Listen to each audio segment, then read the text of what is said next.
मल्लिकार्जुन खरगे साहेब हे हल्द्वानी या ठिकाणी एका रॅलीला संबोधित करण्याकरता रामलीला मैदान या ठिकाणी गेले होते। रॅली संपल्यानंतर त्या ठिकाणच्या मनुवाद्यांनी, भारतीय जनता पक्षाच्या बगलबच्च्यांनी त्या ठिकाणी खरगे साहेब गेले, जे दलित समाजातले आहेत आणि ते त्या ठिकाणी गेल्याच्या पार्श्वभूमीवर ते मैदान अशुद्ध झालं म्हणून शुद्धीकरणाचा जो त्या ठिकाणी त्यांनी घाट घातला, गंगाजल टाकून ते परिसर जो स्वच्छ केला, जो तथाकथित स्वरूपामध्ये जो शुद्ध केला, या घटनेचा आम्ही त्रिवार निषेध करतो। आणि हा निषेध करत असताना आपल्या देशात पुन्हा अस्पृश्यता लादल्या जाते आहे का, ही देखील एक फार मोठी या निमित्तानं शंका नव्हे तर हा धोका देखील या ठिकाणी आम्ही अधोरेखित करतो।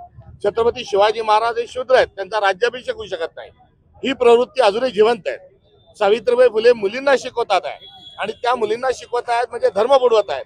ही मनुवादी संस्कृती आजही कुठेतरी तिला खतपाणी मिळत आहे। आणि एवढंच नाही तर काळाराम मंदिरामध्ये डॉक्टर बाबासाहेब आंबेडकरांना 5 वर्षाचा प्रवेश नाकारला गेला, ही प्रवृत्ती आज भारतीय जनता पक्षाच्या माध्यमातून कुठेतरी जिवंत आहे। शाहू महाराजांच्यासाठी आम्ही वेदोक्त मंत्र म्हणणार नाही, हा अहंकार देखील आज भारतीय जनता पक्षाच्या माध्यमातून कुठेतरी आज दिसत आहे। याबद्दल आम्ही खेद व्यक्त करतो आणि अस्पृश्यता आम्ही खपवून घेणार नाही। आणि भारतीय जनता पक्ष आपल्या देशामध्ये संविधान गुंडाळून टाकत असताना पुन्हा चतुर्वर्ण आणतोय, हा देखील आजच्या आपल्या निषेधाची असणारी पार्श्वभूमी आहे।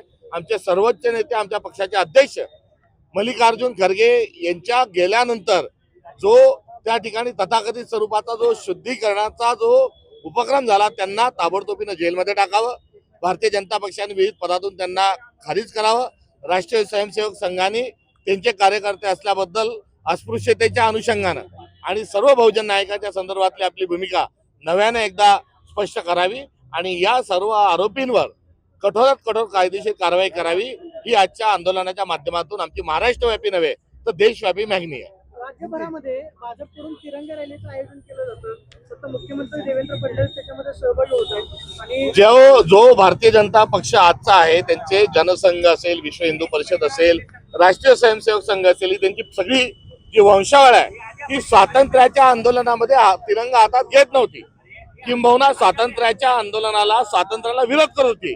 आज इतक्या वर्षानंतर जर ते तिरंगा घेत आहेत तर अब आया उठ पहाड के नीचे, असंच मी या निमित्तानं त्यांना म्हणेल।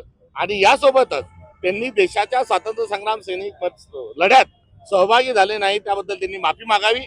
75 वर्ष राष्ट्रीय स्वयंसेवक संघावर तिरंगा झेंडा फडकत नव्हता, त्याबद्दलही त्यांनी माफी मागावी। मात्र त्यांचे दाखवायचे आणि खायचे दात वेगळे आहेत, ते सरडा आहेत, त्यांनी किती रंग बदलला तरी आता देशातल्या जनतेने त्यांना पुरतं ओळखलं। गांधी असतील, पटेल असतील, सगळी काँग्रेसची प्रतीक ते हायजॅक करतात, काँग्रेस करते। होणार नाही, काँग्रेस हा प्रतीकांच्या सोबतच नुसता नाही तर काँग्रेस विचारांच्या सोबत आहे आणि विचाराशी कुठल्याही प्रकारची तडजोड आम्ही करणार नाही। त्यांना कॅप्चर करण्याची त्यांची जुनी सवय आहे, मात्र आता राष्ट्रीय स्वयंसेवक संघाची 100री भरलेली आहे।